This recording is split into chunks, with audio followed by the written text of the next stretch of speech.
នៅក្នុងចក្រវាលដ៏ធំល្វឹងល្វើយដែលមានភពរាប់ទ្រីលានតែអ្នកធ្លាប់ឆ្ងល់ទេថាហេតុអ្វីបានជាយើងមិនធ្លាប់រកឃើញសញ្ញានៃជីវិតក្រៅភពសូម្បីតែមួយទោះបីជាយើងមានបច្ចេកវិទ្យាដ៏ទំនើបបំផុតក៏ដោយ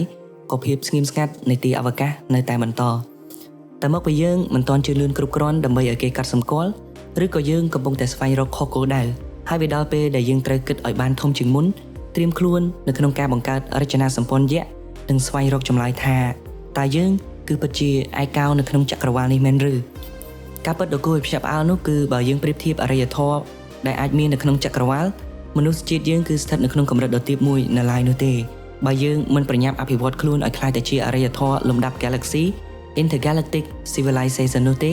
យើងអាចនឹងប្រឈមមុខជាមួយនឹងការផុតពូជមុនពេលដែលយើងអាចបំបែកអាថ៌កំបាំងនៃចក្រវាលបានទៅទៀតហើយការឈានទៅដល់ចំណុចនោះក៏មិនមែនជារឿងងាយស្រួលនោះទេយើងត្រូវឆ្លងកាត់ឧបសគ្គដ៏ធំសម្បើមនឹងការគំរាមកំហែងដែលយើងបានបង្កើតវាឡើងដោយខ្លួនឯងយោងតាមការគណនារបស់វិទ្យាសាស្ត្រតាមរយៈម៉ាស៊ីន AI ដ៏ឆ្លាតវៃកម្រិតអរិយធម៌នៃផែនដីនាពេលបច្ចុប្បន្នគឺត្រឹមតែ 0.73 តែប៉ុណ្ណោះនៅលើមាត្រដ្ឋាន Kardashev តែវាមិនមែនជាតួលេខដ៏គួរឲ្យចាប់អារម្មណ៍នោះទេប្រសិនបើយើងមើលទៅកាន់សក្តានុពលនៃចក្រវាលទាំងមូលមាត្រដ្ឋាននេះត្រូវបានបង្កើតឡើងនៅក្នុងឆ្នាំ1964ដោយតារារូបិទូជនជាតិរុស្ស៊ីដែលមានឈ្មោះថា Nikolai Kardashev គាត់បានលើកឡើងថាអរិយធម៌ជឿនលឿនគឺត្រូវតែវាស់វែងដោយផ្អែកទៅលើបរិមាណថាមពលដែលពួកគេអាចគ្រប់គ្រងនិងប្រើប្រាស់បានអរិយធម៌ទី1គឺ Type 1 Civilization ដើម្បីឈានទៅដល់កម្រិតនេះយើងត្រូវតែមានសមត្ថភាពទាញយកនិងគ្រប់គ្រងថាមពលទាំងអស់ដែលមាននៅលើភពផែនដីទាំងមូលនេះក៏រាប់បញ្ចូលទាំងថាមពលព្រះអាទិត្យខ្យល់កម្ដៅនៅក្នុងដីនិងថាមពលនុយក្លេអ៊ែរហើយកាន់តែអស្ចារ្យជាងនេះទៅទៀតយើងត្រូវតែមានលទ្ធភាពគ្រប់គ្រងអាកាសធាតុបន្ទះតិកតូនិកភ្នំភ្លើងនិងការរំជួយដីជាដើមហើយអ្នកវិទ្យាសាស្ត្របានប៉ាន់ស្មានថាយើងអាចឈានទៅដល់ 75% នៃកម្រិតទី1នៅក្នុងឆ្នាំ2060ក៏ប៉ុន្តែវាប្រហែលជាត្រូវការពេលជាង300ឆ្នាំទៀតទើបអាចក្លាយទៅជាអរិយធម៌ប្រភេទទី1ពេញលក្ខណៈប្រសិនបើការឈានទៅដល់កម្រិតអរិយធម៌ទី1គឺជារឿងដែលអាចទៅរួចតែហេតុអ្វីបានជាយើងមិនទាន់ឃើញសញ្ញាណាមួយនៃអរិយធម៌ផ្សេងៗនេះគឺជាសំណួរដ៏ល្បីល្បាញរបស់អ្នករូបវិទូ Enrico Fermi កាលពីឆ្នាំ1950ដែលត្រូវបានគេស្គាល់ថា Paradox Fermi ឬក៏យើងហៅថា Fermi Paradox យោងតាមសម័យកាល Drake នៅក្នុងឆ្នាំ1961តាមគណិតវិទ្យាគួរតែមានអរិយធម៌រាប់លានផ្សេងទៀតព្រោះនៅក្នុង Galaxy របស់យើងមានភពរាប់រយពាន់លានទៅដល់រាប់ទ្រីលានក៏ប៉ុន្តែរហូតមកដល់ពេលនេះយើងទើបតែរកឃើញភពក្រៅប្រព័ន្ធព្រះអាទិត្យ Exoplanet ដែលវាមានជាង 6000 តែប៉ុណ្ណោះគ្មានសញ្ញាវិទ្យុគ្មានរចនាសម្ព័ន្ធយក្សគឺមានតែភាពស្ងប់ស្ងាត់ជ្រងំភាពស្ងាត់ជ្រងំនេះអាចបញ្យល់បានដោយទ្រឹស្ដីមួយហៅថារនាំងមហាវិបដិសារី The Great Filter ទ្រឹស្ដីនេះបានលើកឡើងថាវាមានឧបសគ្គដ៏សាហាវមួយដែលរារាំងអរិយធម៌មិនឲ្យវិវត្តទៅដល់កម្រិតដែលអាចតាក់ទងគ្នាបានយើងបានរួចផុតពីសង្គ្រាមត្រជាក់ទីដែលអាវុធនុយក្លេអ៊ែររាប់ម៉ឺនគ្រាប់ស្ទើរតែបំផ្លាញផែនដី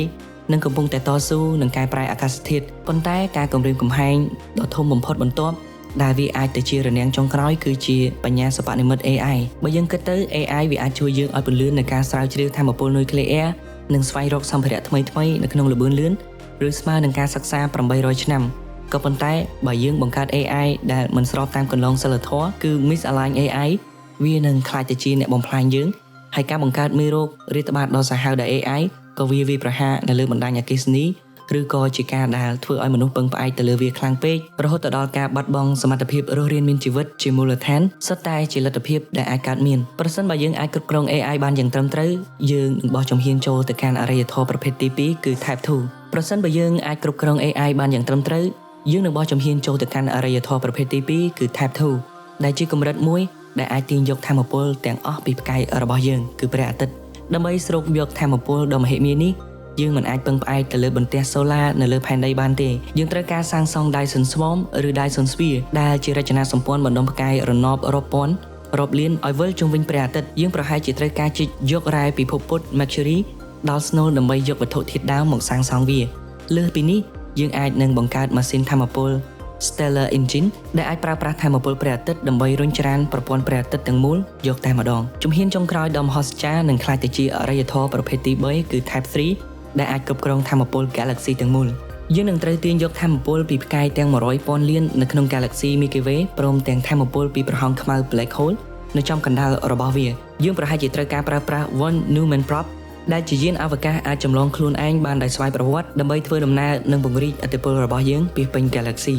នៅដំណាក់កាលនេះមនុស្សនិងម៉ាស៊ីនប្រហែលជាអាចរួមបញ្ចូលគ្នាទាំងស្រុងឲ្យក្លាយទៅជាកំពូលសត្វដែលមានបញ្ញាអាចរស់រានបានរាប់លានឆ្នាំដើម្បីប្រឈមមុខជាមួយនឹងបាតុភូតធម្មជាតិធំៗដូចជាព្រះអាទិត្យប្រែទៅជា Red Giant នៅ 5000 លានឆ្នាំខាងមុខដំណើរវិវត្តពីអរិយធម៌កម្រិត0.73ទៅកាន់ប្រភេទទី3គឺជាការប្រកួតប្រជែងជាមួយនឹងពេលវេលាកតវិជ្ជានិងសិលធម៌បញ្ញានិម្មិត AI វាគឺជាអាវុធមុខពីរដែលអាចជាស្ពានចម្លងយើងទៅកាន់ភាពអស្ចារ្យនៃ Galaxy ឬវាអាចជារនាំងមហាវិបដិសារីដែលបញ្ចប់ពូជសាសន៍របស់មនុស្សយើងតើអ្នកគិតយ៉ាងណាដែរចំពោះអនាគតរបស់យើងផ្អែកទៅលើការវិភាគនេះតើការរឹតបន្តឹងនិងការគ្រប់គ្រងសិលធម៌នៃការអភិវឌ្ឍ AI នាពេលបច្ចុប្បន្នគឺជារឿងចាំបាច់បំផុតដើម្បីធានាការរស់នៅមានជីវិតរបស់មនុស្សជាតិឬមួយក៏យើងគួរតែប្រញាប់ប្រញាល់ជំរុញវាឲ្យដល់កម្រិតកំណត់សូមចែករំលែកមតិយោបល់និងការវិតម្លៃរបស់អ្នកនៅក្នុងប្រអប់ comment ខាងក្រោមអរគុណច្រើនមែនទែនជួបគ្នានៅវីដេអូក្រោយ